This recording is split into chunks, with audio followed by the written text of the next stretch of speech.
Hermanos, Dios bendiga. Buenas tardes, bienvenidos. Se pueden poner de pie, vamos a empezar este servicio con una oración. Oramos, hermanos.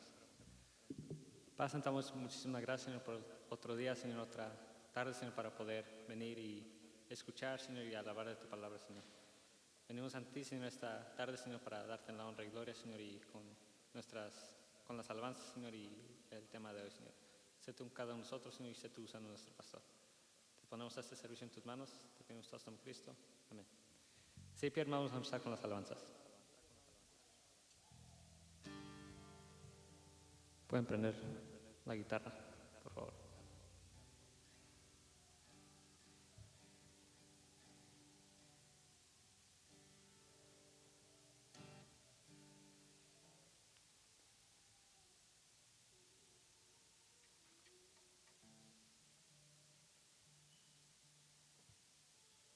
O maybe se acabó la pila.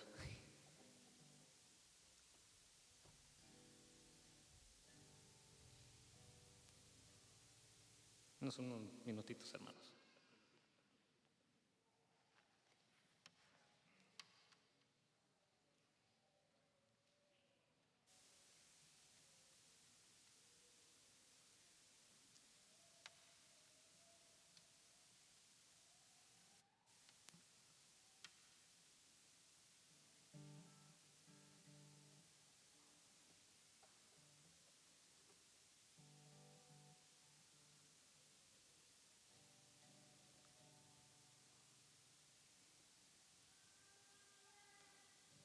Ahorita lo checamos durante los anuncios, pero vamos a empezar con... Más ayúdenme con sus voces. Vamos a esperar que regrese Josué.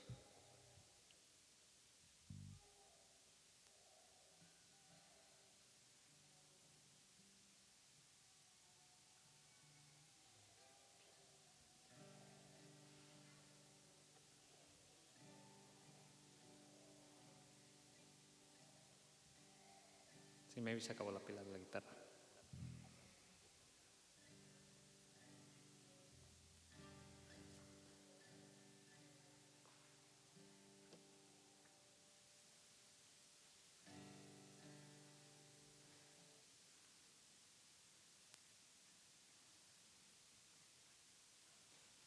You're good, Josh. Go.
La pila, ya está lista.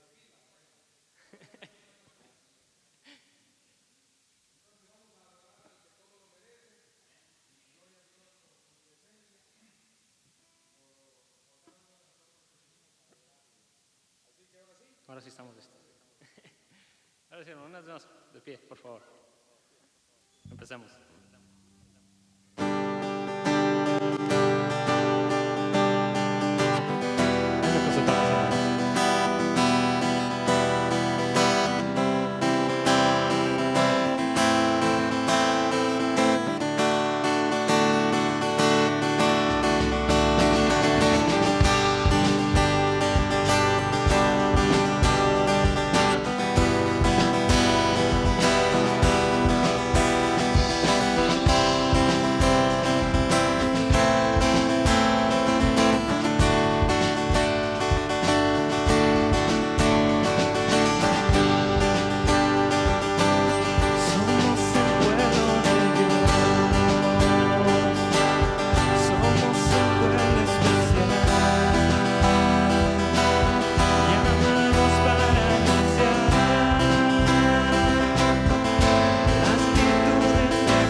Somos el pueblo de Dios, amén.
Pueden tomar asiento.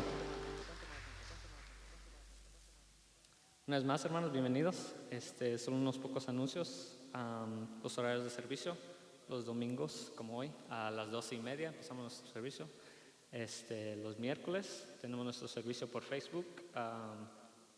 La página de la iglesia se llama Iglesia Willow Ridge. El horario de ese servicio es a las 7. Por favor, recordar de siempre sintonizarse y compartirlo con sus amigos. También recordar que nuestra campaña está en puerta. Por favor, no falten y apóyennos en esas tres maneras: orando, asistiendo y trayendo invitados. Ya pasaron las invitaciones la semana pasada, parece que esta semana hoy van a dar más. Y recordar los horarios de servicio de la campaña. Es miércoles 2 de junio, luego el viernes 4, sábado 5 y domingo 6. Una vez más, miércoles 2, viernes 4, sábado 5 y domingo 6 de junio. Son todos los anuncios. Se pueden poner de pie. Vamos a dar una oración para las ofrendas y diezmos que recogieron el día de hoy.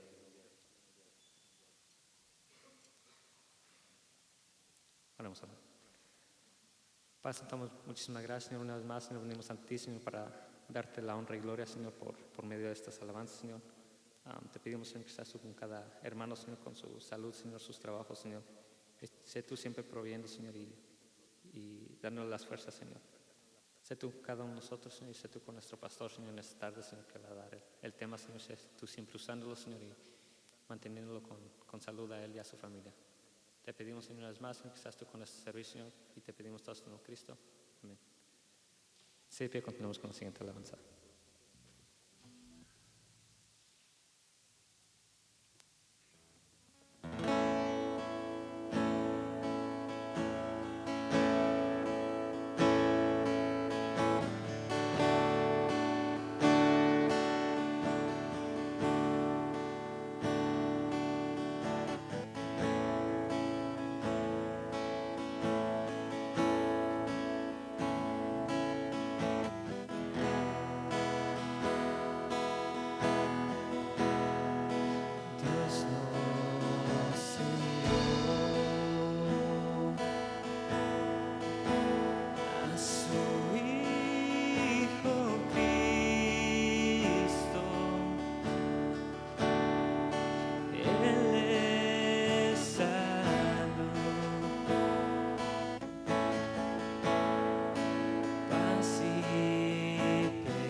Paz entre el nombre santísimo de Dios, Señor, para darte la honra y gloria, Señor, para darte lo que tú mereces, Señor. Gracias porque nos permite, Señor, despertarnos esta mañana, Señor, para poder venir a alabar de tu palabra, Señor. Estar aquí, Señor, juntos, Señor. Te pido, Señor, que estés tú con nuestro pastor, Señor, y su salud. Tú siempre usándolo, Señor, a él y a su familia, Señor, en los planes, Señor, que tengan, siempre poniendo tus manos sobre ellos, Señor. Te pido, Señor, que estés tú con esta campaña, Señor, que está en puertas, Señor. Sé tú bendiciéndola, Señor, siendo para la honra y gloria tuya, Señor. Y te pido, Señor, que estés tú con el hermano, Señor, que va a dar los temas esta hora. Te quiero Espíritu Santo Cristo. Voy a tomar asiento, hermanos. Como el paso a nuestro pastor.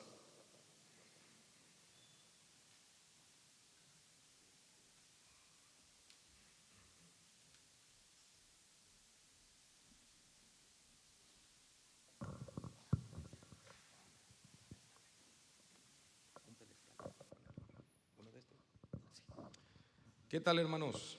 Buenos días, buenas tardes. Quiero pedirle al hermano Carlos Nolasco, ¿se encuentra aquí? No se encuentra el hermano Carlos. Pásale, mi hermano. O estoy yo al revés hoy, o veo al revés, o se me cambiaron. Todos se me cambiaron, el hermano se me cambió, yo buscándolo por acá. Ahora voy a predicar para allá, a lo mejor están. Quiero que hagamos. Gracias.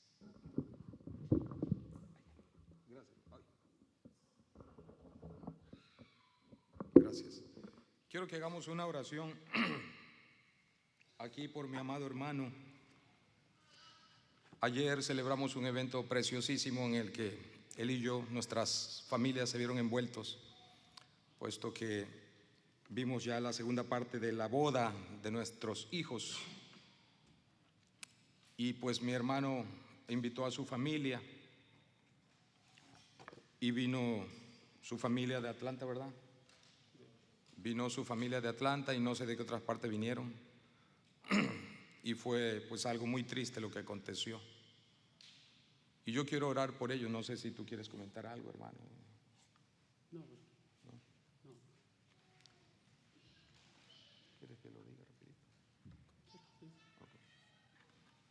Bueno, mi amado hermano aquí invitó a su familia a la boda y pues llegó su hermana más chica y estuvo en su casa apenas un par de horas. Y luego venimos aquí a hacer una práctica de cómo iba a ser la boda.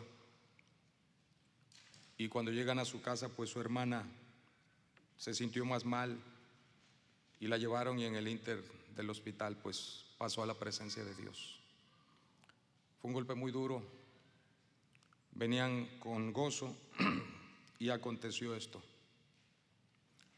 Así que doy gracias a Dios por mi hermano, por su familia, por Brian también, que ayer se casó con mi hija Keren, y que supieron salir adelante todos en medio de esto. Y a veces las palabras no son suficientes o a veces no salen, pero queremos decirte, hermano, que mi familia y yo, la familia Hernández, les amamos, y la familia en la fe les aman a ustedes, y yo quiero que respondan con un amén. Aquí tienes el cariño de mis amados hermanos, que no te queda duda. Y yo quiero orar por mi hermano. Mi hermano ha sido probado, estuvo casi 3 meses sin trabajar, y no solo sin trabajar, sino propiamente librando la vida, porque fue al que más, de todos los que yo conozco de nuestra congregación, fue al que más le dio el coronavirus. y aquí está por la gracia de Dios. Amén. Gloria a Dios. Y yo quiero que nos pongamos en pie y le pidamos a Dios por nuestro hermano, le pidamos a Dios por el esposo de su hermana. Ayer el esposo pues fue solo a la boda un rato y imagínense nada más el sentimiento y el corazón destrozado humanamente. Platiqué con ambos, pero una excelente noticia es que ella era una verdadera hija de Dios. Gloria a Dios. Era una cristiana muy activa en su iglesia y no nos cabe duda de dónde se encuentra ella, y eso es lo que nos levanta. Vamos a ir al Señor a orar por nuestro hermano. Padre Celestial, te damos muchas gracias porque tú eres Dios eterno y además nuestro Padre, y eres soberano. No acontece nada sin accidente. Tú no cometes errores, y tu palabra nos asegura que todo ayuda bien a los que te amamos. Y si sucedió esto y en esta fecha, tú sabías por qué. Y luego diste como alivio, primeramente, la seguridad, Señor, de dónde se encuentra ella. Que no tenemos nada que pedir por ella, pues ella no lo necesita, está en tu presencia. Nosotros lo necesitamos. Mi hermano necesita tu consuelo, al igual que el esposo de su hermana y toda la familia. Te pedimos, Señor, que tu Espíritu Santo les siga consolando, les siga dando sabiduría y ellos sigan guiándose bajo tu dirección. Que de momento, aunque no se entienda, sí creemos el compromiso que tú hiciste con nosotros, de que todo ayudará bien cuando te amamos. Gracias por mi hermanito que se está recuperando de la severa enfermedad, porque lo libraste, Señor, y está con vida y pudo gozar ayer del ver a su hijo y a mi hija entregarse en matrimonio, Señor, delante de ti. Y que les bendigas a Kerencita y a Brian para tu honra y gloria. Gracias por ese gozo que vino a mitigar una pena tan grande que tu Espíritu Santo puede consolar. Sé con mi hermano, provee sus necesidades de salud, económicas, espirituales, emocionales. Pongo en tus manos a toda la familia y muchas gracias por esta amada familia. En el nombre de Cristo te lo pedimos. Amén. Amén. Gracias. Gracias. Pueden sentarse, hermanos.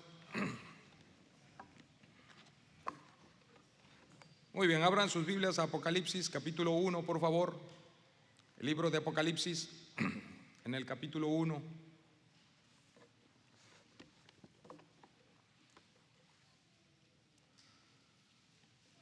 Vamos a ver este mensaje en dos partes. Hoy veremos la primera parte. Una visión del Cristo glorificado.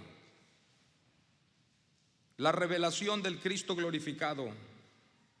Vamos a ver la primera parte de la revelación del Cristo glorificado. En el Apocalipsis 1, sabemos que el libro de Apocalipsis es la última revelación de Dios.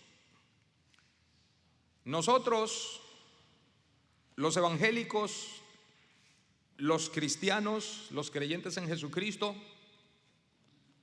creemos en lo que se llama, número 1, la sola fe. Número 2, la sola escritura. Número 3, la sola salvación. Son 5 solas. Eso significa que nosotros creemos en la sola fe que se lleva a cabo por la sangre de Jesucristo. Punto final. No se necesitan las buenas obras, no se necesita el bautismo, solo el sacrificio de Jesucristo. ¿Y cómo se lleva a cabo la salvación? Por la sola fe. Creemos en la sola fe. La fe es como cuando un bebé extiende su manita. Tiene unos pocos meses y extiende su manita hacia su papá. Ese niño no tiene fuerzas. es un bebé. Lo que sostiene a ese niño no es su gran fuerza. Cuando le extiende su manita o sus bracitos a su papá, no lo sostiene su gran fuerza. Lo que lo sostiene es la fuerza de su papá. Así es la fe, muy débil. Porque no se confundan lo que voy a decir. Pongan atención. No es la fe la que salva, sino nuestro gran Salvador en quien ponemos nuestra fe. Porque entonces habría grados de fe para ser salvo, y no es cierto. Con una sola mirada, como decía aquel canto, que debemos de cantarlo de vez en cuando, es precioso. Una mirada de fe. ¿Lo saben? Vamos a cantarlo. Una mirada de fe, una mirada al Señor es la que puede salvar al pecador. Otra vez. Una mirada de fe, una mirada al Señor es la que puede salvar al pecador. ¿Qué más sigue? ¿Se acuerdan? Y si tú vienes a Cristo Jesús, Él te perdona.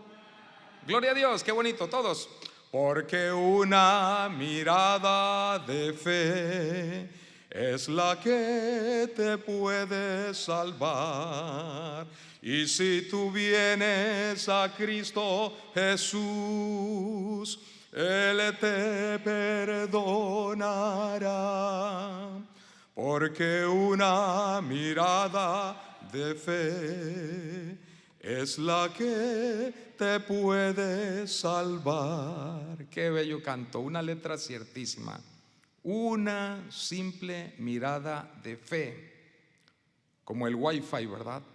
Así es la fe, se conecta con lo que no se ve y te conecta con el Dios vivo, todopoderoso, que es el que tiene todo el poder en el sacrificio que ofreció Jesucristo para salvarnos. Entonces creemos en una sola fe, una sola salvación, no hay más salvación, no son varios métodos de salvación. Y creemos en una sola escritura. Bueno, una sola escritura significa que nosotros creemos, los cristianos, los evangélicos, los creyentes en Jesucristo, los cristianos, creemos que Dios habla 100% por este libro que es su palabra. Fuera de este libro, Dios no habla. Las sectas, todas las sectas, se basan en que Dios les habló a los líderes. Estamos hablando de que se atreven a decir que les habló audiblemente y que les dio cierta revelación. Eso significaría que Dios dijo: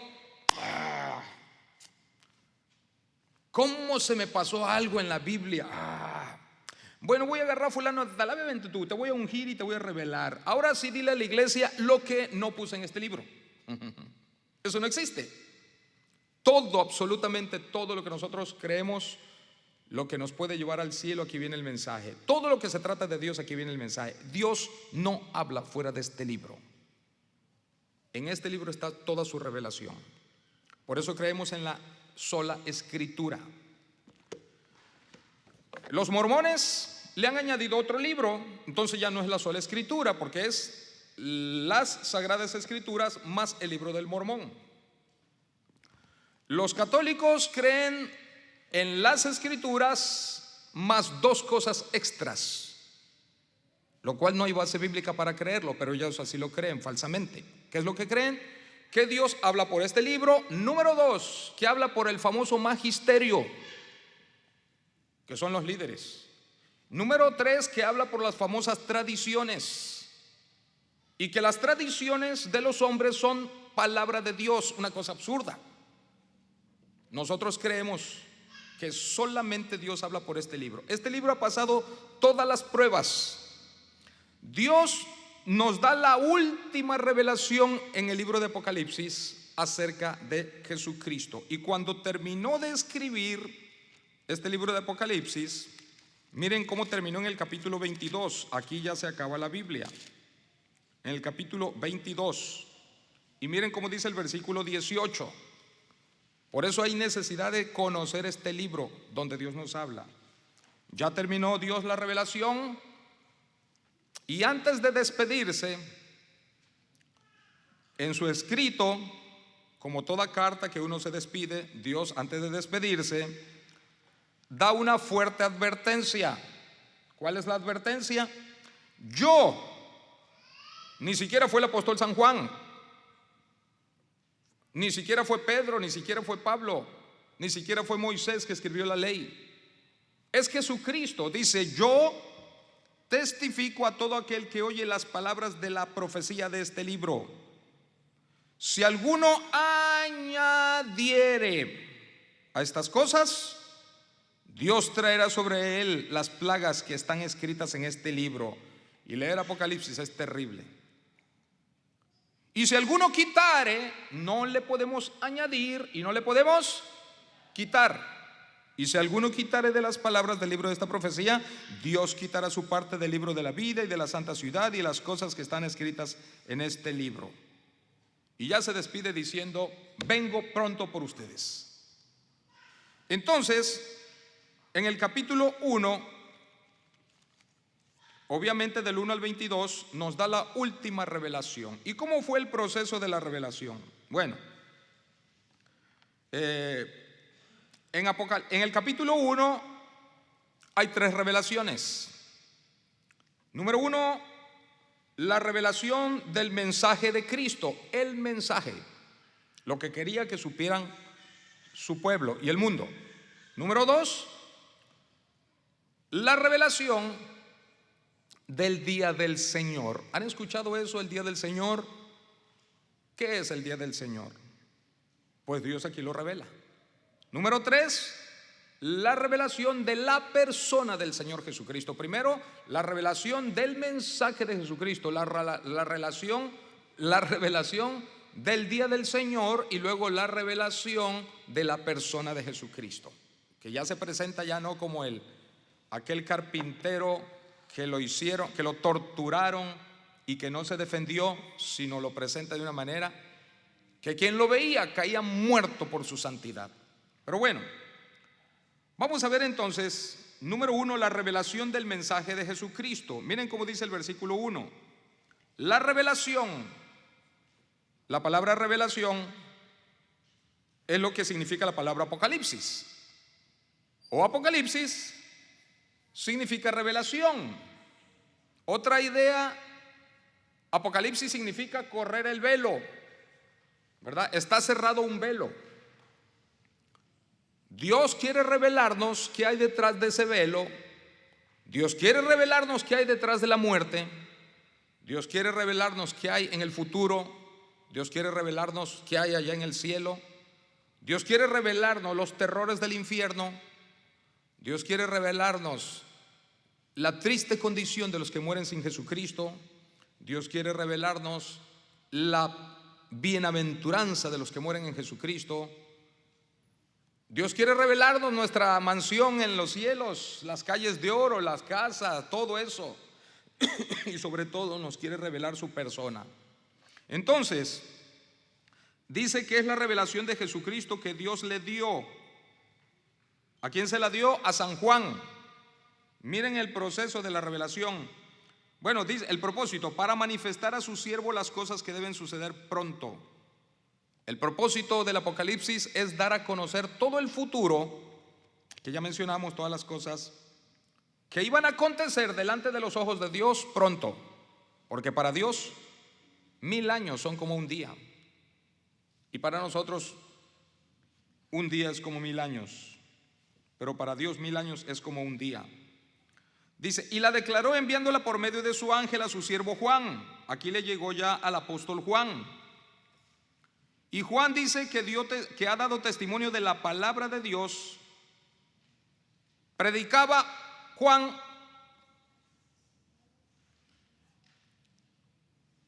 tradiciones. Miren cómo dice Juan, versículo 2, que ha dado testimonio ¿de qué? No de las tradiciones. Todas las tradiciones, para empezar, son de hombres. Segundo, están tergiversadas. Por ejemplo, si dentro de 20 años les platicamos a nuestros nietos o los que están solteros a sus hijos cuando se casen, fíjate que las torres fueron derribadas, y ya les platicamos cómo sucedieron, estaríamos platicando un hecho verdadero, pero de manera tergiversada, porque hay varias opiniones. Bueno, no me voy a meter a ver ese tema, pero toda historia tiene muchas fallas. Y dicen, no, la contaron de una manera, la contaron de otra, la contaron de otra. En cambio, cuando Dios revelaba algo que era histórico, Él se encargaba de inspirarlo. ¿Qué significaba inspirarlo? Que Dios revelaba sin ningún error esa historia, y estaba tan cerca del profeta o del apóstol a quien se la revelaba, que da la idea de que cuando Dios se acercaba al oído de los profetas para revelarle su palabra, hacía esto Dios.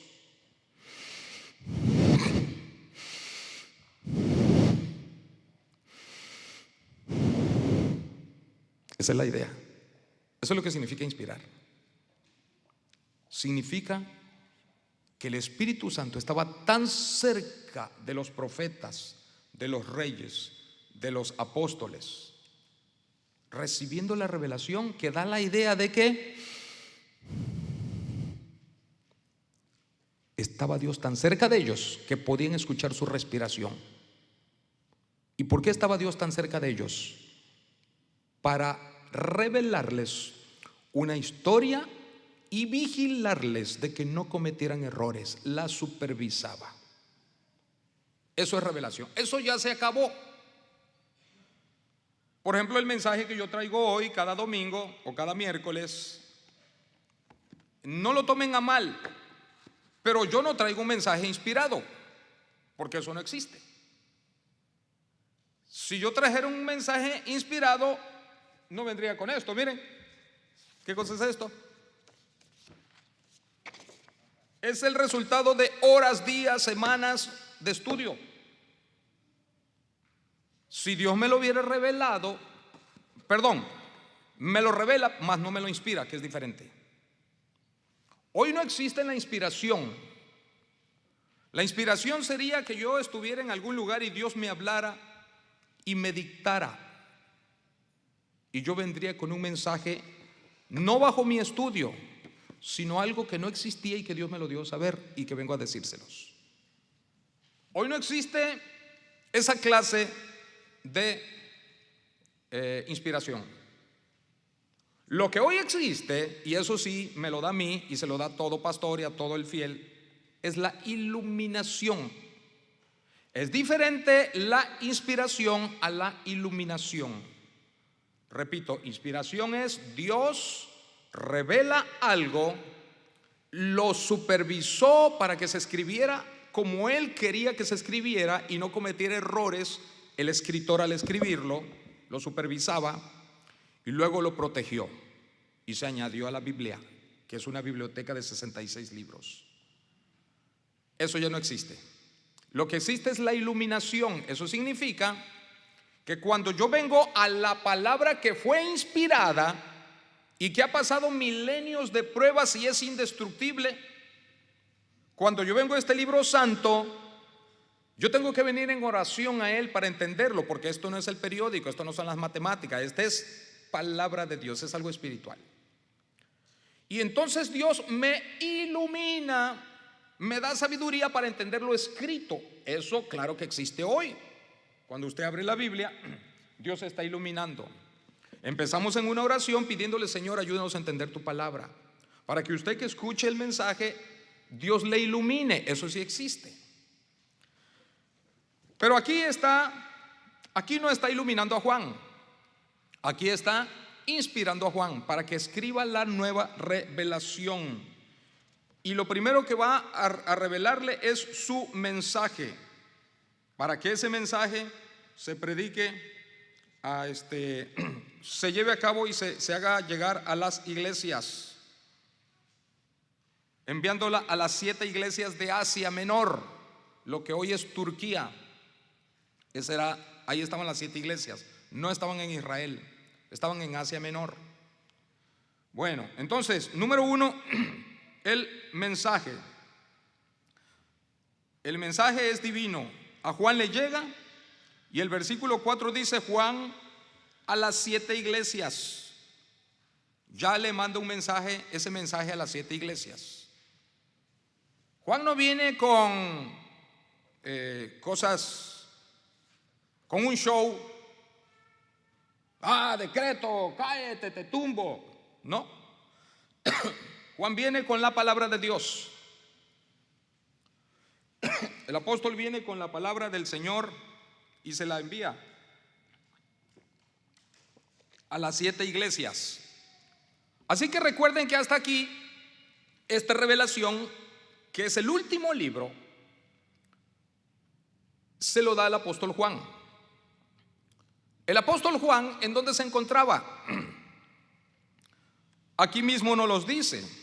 Versículo 9: Yo, Juan, vuestro hermano y copartícipe vuestro en la tribulación, en el reino y la paciencia de Jesucristo, estaba en la isla de Patmos. Estaba en una isla.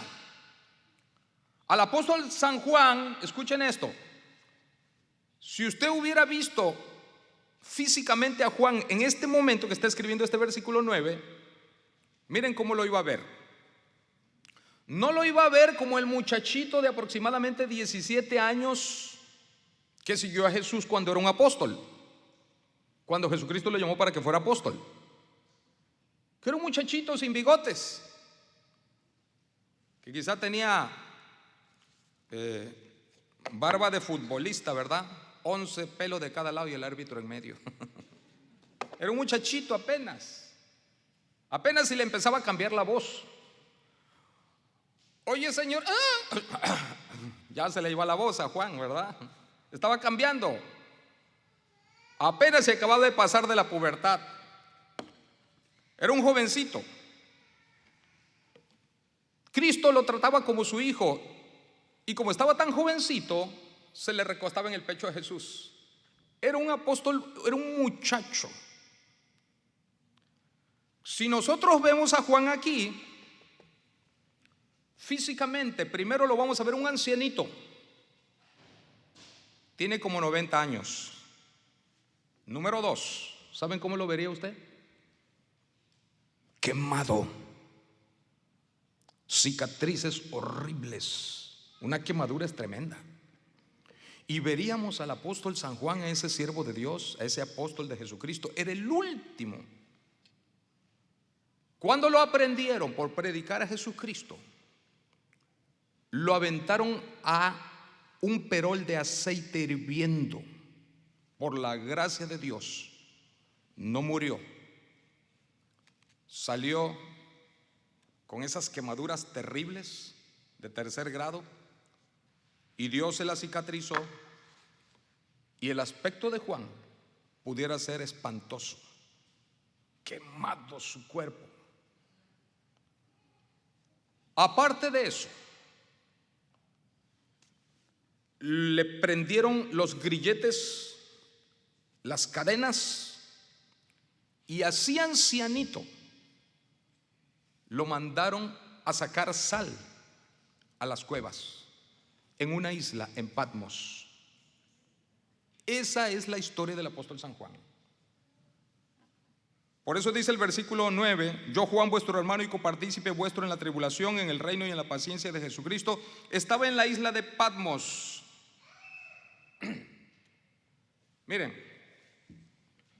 ¿cómo andaba Juan? ¿Qué estaba haciendo Juan en la isla de Patmos? Miren. Sus lentes de sol, su camisa floreada con palmas, ¿verdad? Su short, sus guarachos, su coco, su hamaca. Como encandila el sol. el hotel, all inclusive, vamos para allá. No estaba ahí así. ¿Qué estaba haciendo? Prisionero, anciano. Incluso me lo imagino con una desnutrición de tercer grado, demasiado flaco, muy desnutrido. Está en persecución, está encadenado. Las pocas fuerzas que tiene y las pocas calorías que tenía las quemaba de sol a sol, sacando piedras, sal en la isla, con ese sol quemante, piel tostada por ese sol tremendo. ¿Y por qué estaba allí? Aquí no los dice. Por el testimonio del Señor Jesucristo. Hermanos, siervos como él estaban sufriendo, gracias a Dios, no por su pecado. Puede haber justos que Dios permita que pasen también por tremendas pruebas.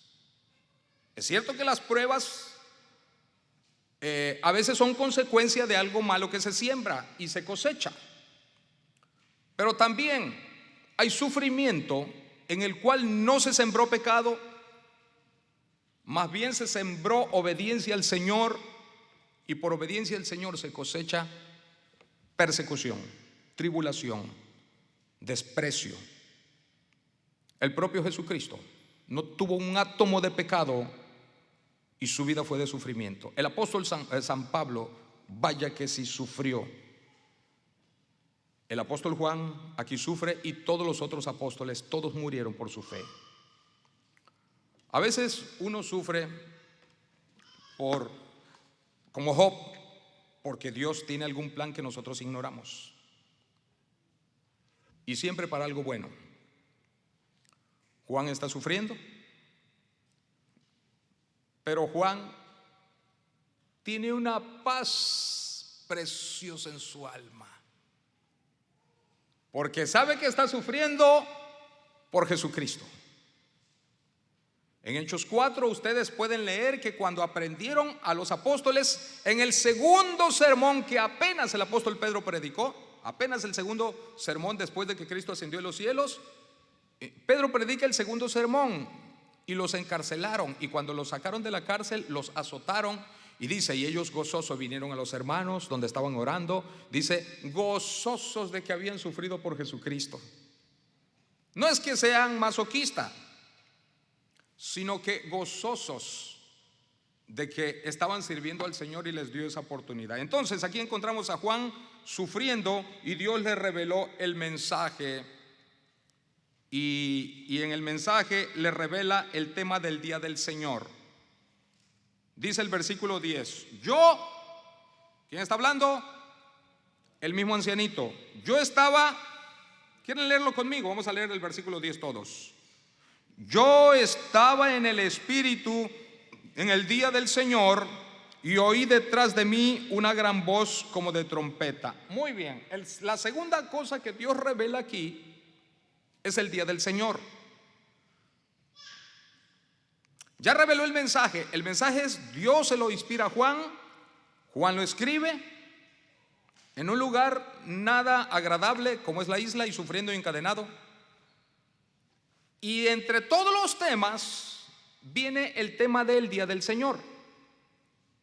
Dice el versículo, yo estaba en el Espíritu en el día del Señor. ¿Qué significa esa expresión? ¿Qué es el día del Señor? Si yo fuera convenenciero, hermanos, yo nunca les voy a tener aquí en la iglesia por miedo. Yo les voy a predicar, a exhortar y a animar a que vengan, número 1, por amor a Jesucristo. Número 2, para adorar a Jesucristo. Número 3, para oír la palabra del Señor Jesús. Y es todo. Pero yo nunca les voy a decir, si ustedes se van, pierden la salvación. No, porque eso no existe. El que es salvo, y el que no es salvo, aunque esté bautizado, está perdido. Yo nunca les voy a decir, miren Juan, algunos dicen, se agarran de este versículo para predicar la necesidad de estar aquí en la iglesia los domingos. No, yo tengo que ser fiel al mensaje. Y esto no es lo que enseña este versículo. Dice, yo estaba en el día del Señor, yo estaba en el Espíritu en el día del Señor. Eso no significa que Juan estaba a tiempo ahí en la primer banca, porque el domingo ya empezó. Entonces, el día del Señor aquí no significa el sábado, no significa el sábado, no significa cuando era el día del Señor para reunirse a adorarle. Una cosa es el día de la adoración a Dios, que era el sábado en el Antiguo Testamento. Luego el día del Señor para adorarle, cuando la iglesia le adoró. Cristo resucitó un domingo y entonces empezó el primer servicio de escuela dominical un domingo. Y por cierto, un apóstol faltó, y por faltar a ese primer servicio se lo perdió, no vio a Jesús. Y luego le nacieron dudas, y luego quería lastimar a Jesús, porque las dudas lastiman. A ver, si él es, yo le quiero meter el dedo en las heridas. Oye, pero bueno, ¿y si esas heridas? No, yo le quiero ver si es él. Qué terrible la duda, ¿verdad? Por falta de un servicio, y era un apóstol. Que no te afecta a ti no venir a un servicio. Ahí sí hablo de eso. Entonces, ¿qué significa el día del Señor? Para interpretación fiel del mensaje, el día del Señor no es el sábado, el día del Señor no es el domingo, aunque nosotros nos reunimos el domingo. ¿Qué es el día del Señor? Para empezar dice, yo, ¿quién es este yo? Juan. Estaba en, ¿qué palabra sigue? Yo estaba en, ¿cómo está escrita la palabra espíritu? Yo estaba en el espíritu. Mayúscula. Entonces no significa que él el domingo estaba bien espiritual y yo en el espíritu estaba. No. Significa que Juan, aproximadamente en el siglo I, aproximadamente en el año 95, alcanzó a ver casi todo el siglo, Dios lo llamó. Y del año 95, el Espíritu Santo lo tomó y lo transportó el siguiente siglo, 1000 años, 2000 años, pasó por 23 de mayo del 2021 y dijo cuando pasó, ahí están los creyentes, miren todas las bancas vacías, ¿dónde estarán esos creyentes? Bueno, y siguió de largo al siguiente siglo. Y cayó en el futuro, por lo que pasó desde el primer siglo, toda esta fecha, milenios, y atravesó hasta la gran tribulación. ¿Qué es el día del Señor? Una cosa es el día del Señor y otra cosa es el día en que debemos reunirnos dedicado al Señor. Son dos cosas diferentes. El día del Señor es el día apocalíptico, es el día futuro. Abarca, miren todo lo que abarca el día del Señor. Ezequiel 37, en el versículo 1. Vamos a buscar dos pasajes, Ezequiel 37 y Joel 2. En Ezequiel 37 y versículo 1, yo ya lo tengo, dice así. Miren cómo Ezequiel también vivió la misma experiencia. Aunque Dios lo transportó a un futuro, no fue un futuro milenial, sino un futuro apenas de unas cuantas semanas. Dice el versículo 1 del capítulo 37: la mano de Jehová vino sobre mí y me llevó, ¿cómo dice? En el espíritu. Igual que Juan estaba en el espíritu. Y me llevó en el espíritu de Jehová y me puso, o sea, lo transportó un par de semanas hacia adelante en un valle que estaba lleno de huesos secos. Y en ese valle, cuando Ezequiel llegó a ese valle, a su vez lo transportó también a la gran tribulación. El día en que la nación de Israel, lo primero que vio Ezequiel fue el 1948.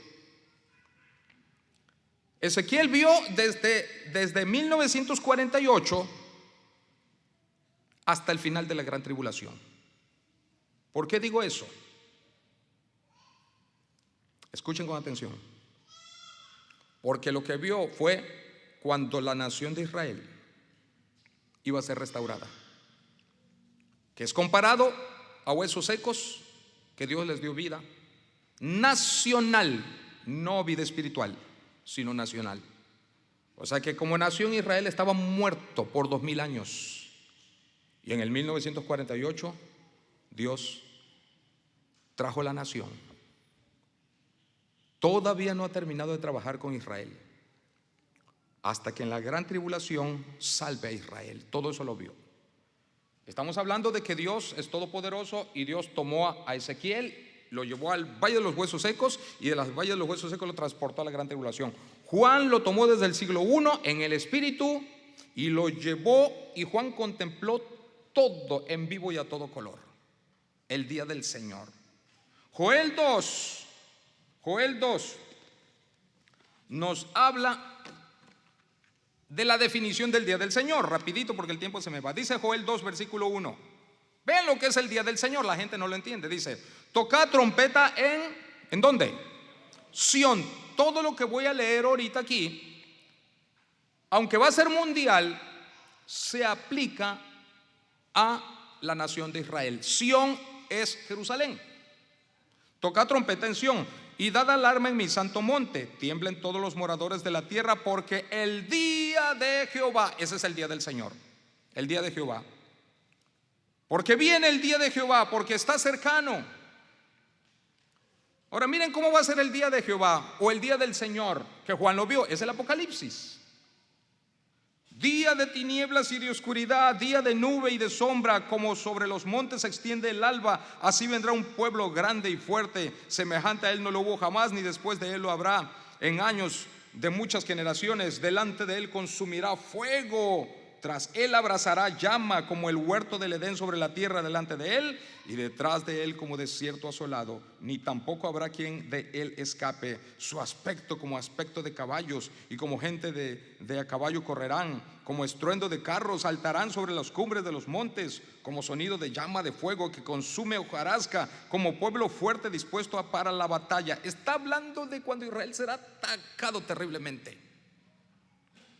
Verso 6: delante de él temerán los pueblos, se pondrán pálidos todos los semblantes, como valiente correrán, como hombres de guerra subirán el muro, cada cual marchará por su camino y no torcerá su rumbo, ninguno estrechará a su compañero, cada uno irá por su carrera, y aún cayendo sobre la espada no se herirán. Irán por la ciudad, correrán por el muro, subirán por las casas, entrarán por las ventanas a manera de ladrones. Delante de él temblará la tierra y se estremecerá el cielo, y el sol y la luna se oscurecerán, y las estrellas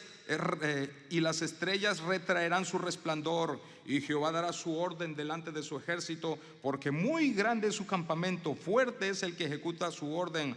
Porque grande es el día de Jehová o el día del Señor, y muy terrible. ¿Quién podrá soportarlo? Entonces Dios le revela los eventos apocalípticos.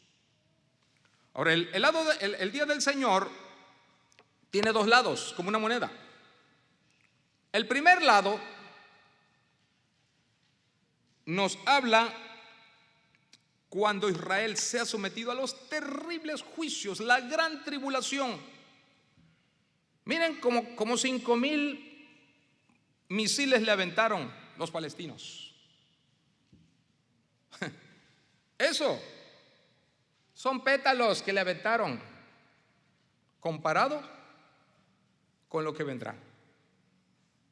Porque en la gran tribulación a la nación de Israel, ese pueblo que acaban de atacar esta semana por 11 días, que le aventaron como 5000 misiles, ese pueblo vendrá la potencia del oriente, el imperio chino.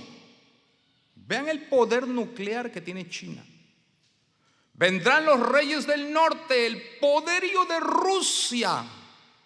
Vendrán los reyes del sur, los árabes, Irán, Hezbolá, los palestinos.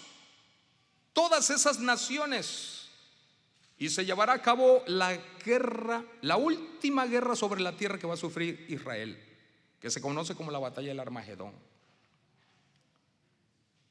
Si este pueblo palestino,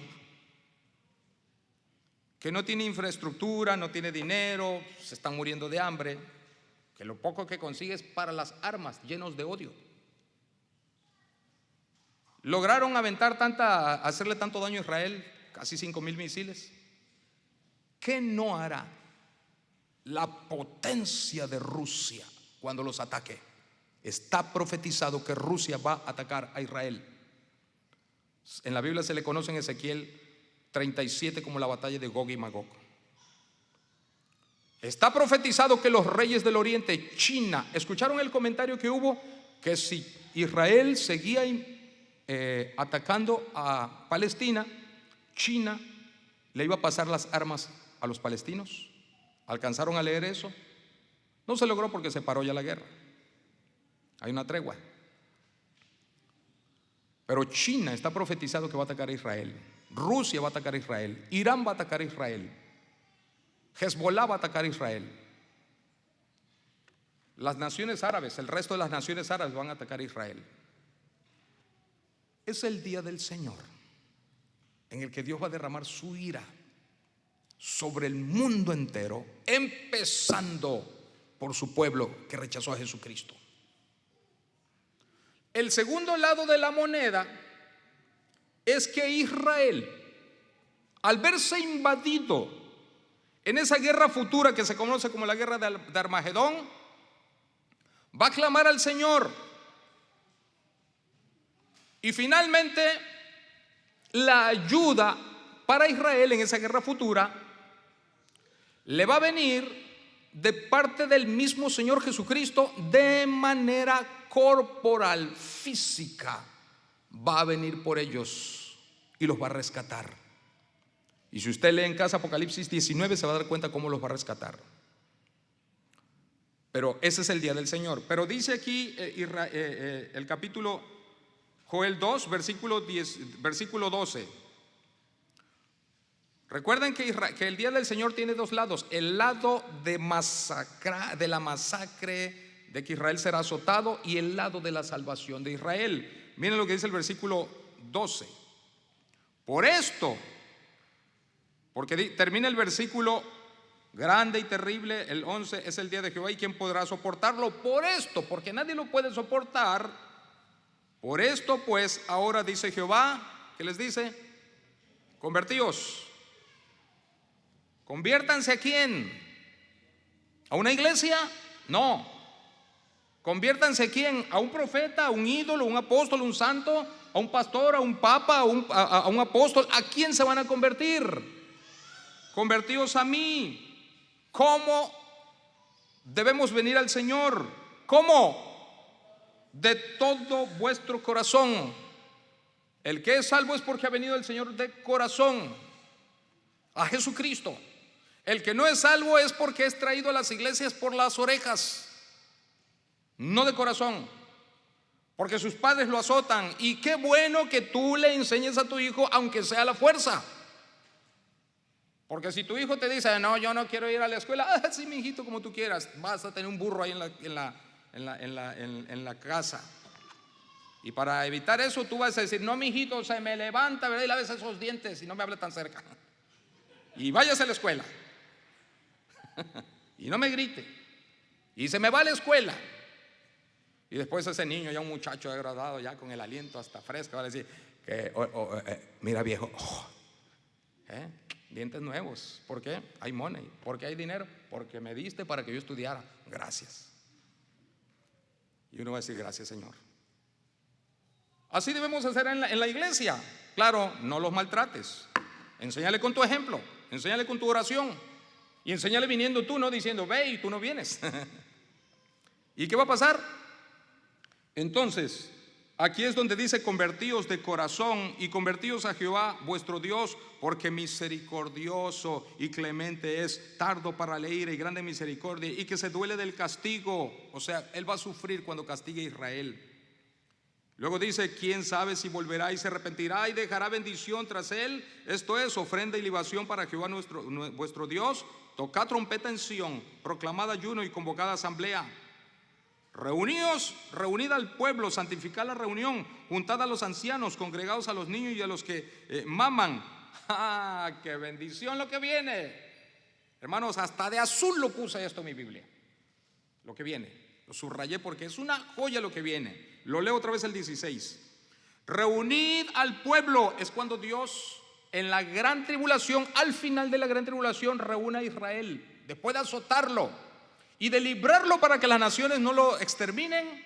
Dice, reunid al pueblo, santificad la reunión, juntad a los ancianos, congregad a los niños y a los que maman.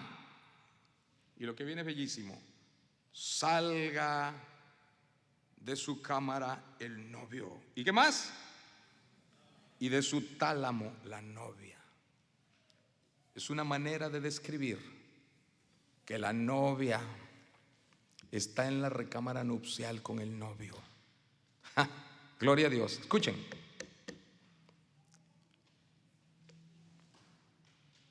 Viene Cristo con su esposa. 7 años antes vino Cristo por su esposa. Lo que se conoce como el arrebatamiento. Se la lleva y empieza a trabajar con Israel 7 años.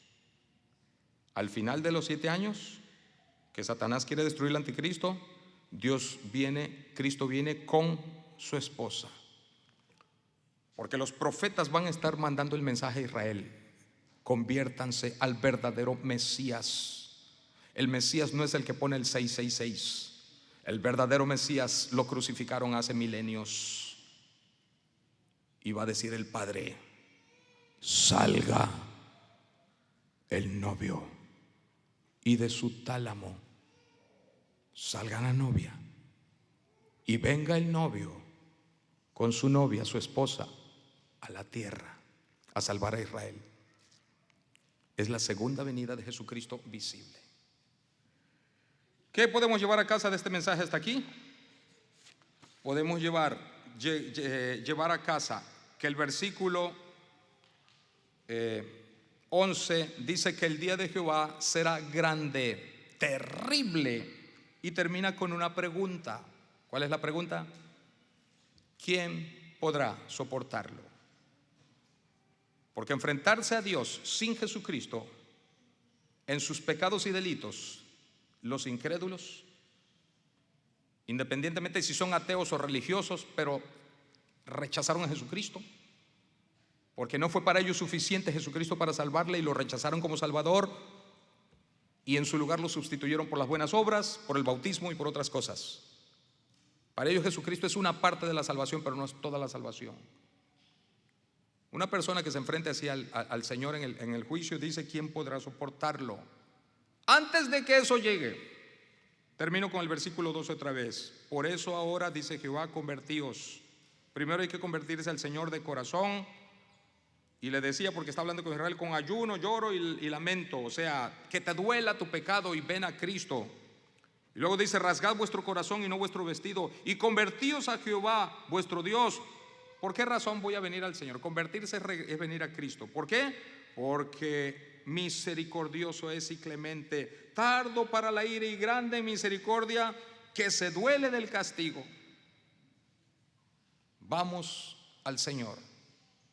Termino este mensaje entonces con un llamado, hermanos, en el que hago énfasis de que el día del Señor es algo espantoso. El día del Señor es la gran tribulación,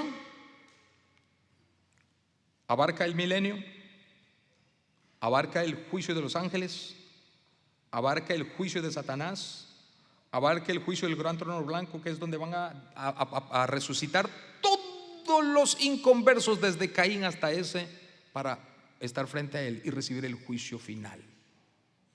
Y termina terriblemente el día del Señor en el juicio del gran trono blanco, donde son lanzados al lago de fuego los que no se encuentren anotados en el libro de la vida. La buena noticia para el creyente es que termina en las calles de oros, en las mansiones, disfrutando de todo. Tenemos una campaña en puerta, viene en unas 2 semanas más. Yo les invito, número 1, para que ustedes la apoyen. ¿Cómo? En oración, viniendo e invitando. La semana pasada repartimos unos volantes. Lo hicimos en hoja muy sencilla, que quizás se les arrugó. Hoy tengo unas más y quiero terminar entonces, para que entre todos nos llevemos. Son 400 volantes aquí, invitaciones para que se los dé a los amigos, a los familiares, para la campaña. La campaña es matrimonial y se va a enfatizar de que para un matrimonio se necesita Jesucristo. Si no se tiene a Jesucristo, los mejores consejeros hacen con su buena intención, no tienen éxito. Cristo nos hace nacer de nuevo y Él es el que nos ayuda. Voy a pedirles que se pongan de pie y quiero hacer una oración y luego invitar para que entre todos nos llevemos estas invitaciones. Quizá pueda reponer la que se llevó por si se le arrugó. Estas son en cartón, estas no se doblan, están más fuertes. Vamos a orar. Señor, te damos la gloria porque nos has revelado el futuro precioso para todo creyente en Jesucristo. Pero también nos revela, Señor, el futuro espantoso para el que no te conoce. Y nos revelas el futuro de la nación que amas, Israel, que será azotada, pero finalmente será restaurada para siempre. Y nos revelas que tú vendrás por tu iglesia y te desposarás con tu iglesia, y que cuando vengas por nosotros, después vendrás con nosotros. El novio con la novia, las bodas del Cordero. Mientras tanto, Señor, permítenos cumplir con nuestra tarea.